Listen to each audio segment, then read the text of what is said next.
Joining us now with more on the security situation in Israel on the first day of Ramadan is founder and director of Palestinian Media Watch, Itamar Marcus. Thank you for joining us. Thank you for inviting me.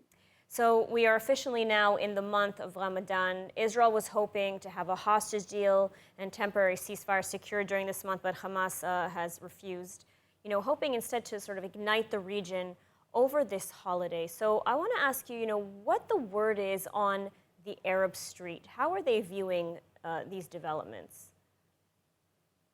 Well, first of all, we have to look at what Ramadan has meant over the years in the Palestinian Authority.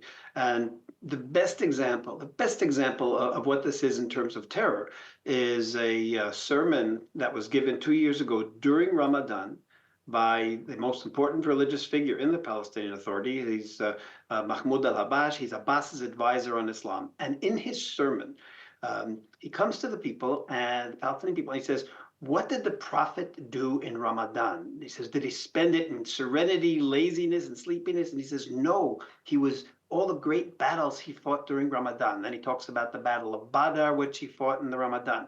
He conquered Mecca during the Ramadan. And he points out, he says, the Prophet didn't say people are thirsty, they're tired, they shouldn't fight now. No, they went in even though they were fasting. And then he comes to what all of this, how what Muhammad did is a role model for them. And then he says, Ramadan is, meaning for Palestinians, what it was in the life of the Prophet, a month of jihad, conquest, and victory. That's a quote. So you've got the top religious figure telling Palestinians that this is not a time for you to sit around and be tired because you're fasting or you're thirsty. You have to go out there, conquest, jihad, victory, meaning, if we translate into our words, this is a time for terror. Go out and kill Israelis. So this is coming from the top religious figure, Mahmoud Abbas's advisor on Islam. This was 2 years ago. This has been the atmosphere during all of the years. And now just a couple of weeks ago. That's the question. I mean, that was 2 years ago. Now we're in the midst of a war in Gaza. Obviously, tensions are even higher. So what's happening now? Okay, so March 1st, what he did was he made a similar kind of speech, and he said, Ramadan will revive the faith and activity in our just jihad and our legitimate goals. So again, he's talking about this again. So the Palestinian Authority, like Hamas, are all trying to encourage their people. Now, one of the reasons why it's going to be very hard for them is Israel has arrested over 4,000 terrorists in Judea and Samaria since October 7th. All of the terror infrastructures and suspected terror infrastructures that we knew about, that we were watching carefully, we decided to stop watching carefully and go in and arrest them. And that was the big change in Israeli, I would say, political approach to terror in Judea and Samaria.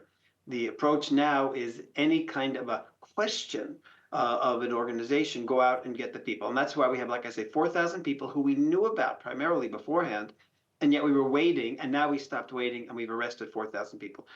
Just to give you a sense of that number, before we started these arrests, we only had about 4,500 terrorists in prison. So we've almost doubled the prison population. I'm not talking about Gaza arrestees now. We've almost doubled the number of Palestinians arrested, terrorists arrested, and suspected terrorists in just the last few months. So what we did is we took away the chance of them doing something. Did we miss some people? Of course we missed people. There were probably hundreds, if not thousands, of terrorists out there who are still hiding.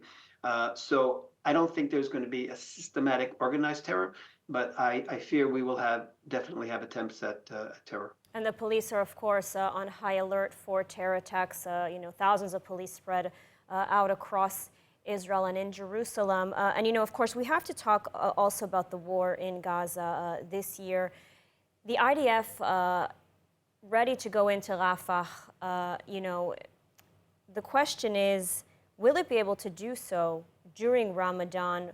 What kind of effect will this have on the Palestinians who are, in Judea and Samaria, who are already being incited to terror? I mean, is it possible for Israel to go into Rafah during Ramadan now, or will it further inflame the tensions in the Arab world?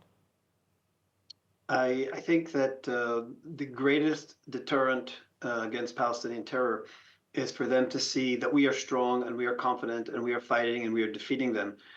Every time we back up a step because of their threats and because of their warnings, they actually take confidence in this and we have more terror. We have seen so many times when the Palestinian Authority has called for, let's say, a strike or called for a day of rage, and they said these days of rages are effective, and then they list all the times when Israel has canceled security plans because of their threats of rage. So the answer is not to give in to their threats, to be strong. There is no greater deterrent against terror than to make the other side feel that we are strong and their terror will be useless and they will be killed for nothing. Absolutely. Itamar Marcus, thank you so much for joining us today and providing your analysis. Thank you.